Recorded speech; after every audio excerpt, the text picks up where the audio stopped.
Moi, je m'appelle Yaya. Je suis chorégraphe, danseur. J'ai expérimenté, je vais dire, la danse hip-hop et les danses traditionnelles pour pouvoir créer mon propre langage. Moi, c'est Hamza. Je viens de Tanger, au nord du Maroc, et je suis acrobate traditionnel. Je fais partie des acrobates traditionnels dans la compagnie. Et j'ai intégré la compagnie en 2016 pour la création du spectacle Alka. Et moi, je suis Sana El Kamouni, donc directrice et fondatrice du groupe pratique de Tanger. Chaque spectacle, c'est une création complètement différente, parce que pour chaque spectacle, j'invite un metteur en scène ou une metteuse en scène différente, avec cette idée d'apporter toujours quelque chose à la compagnie. Donc c'est l'idée quand même d'une rencontre, il faut que ça soit dans les deux sens. Raphaël Boitel, elle a vraiment un travail qui lui est vraiment très propre.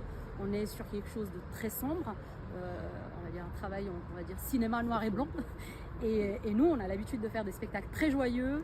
Et surtout, ce qui était intéressant avec le travail de Raphaël Boitel, c'est le travail autour de l'acteur et puis du comédien.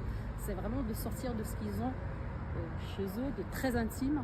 Et en plus, il y a eu aussi l'idée d'une rencontre entre la danse et le cirque, de faire une sorte de ballet acrobatique. D'où voilà, le fait que dans la compagnie, maintenant, nous avons et des danseurs et des acrobates. Voilà.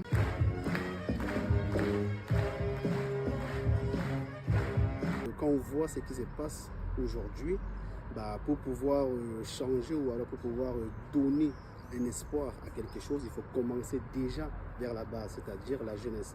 Et quand on voit le déroulé du spectacle, c'est quoi? Ce sont les émotions montantes, descendantes. Et à un moment donné, tu es totalement abattu. Et après, à un moment donné, il y a carrément de l'espoir. Et après, à un moment donné, tu es perdu. Et maintenant, vers la fin, il y a donc maintenant l'espoir.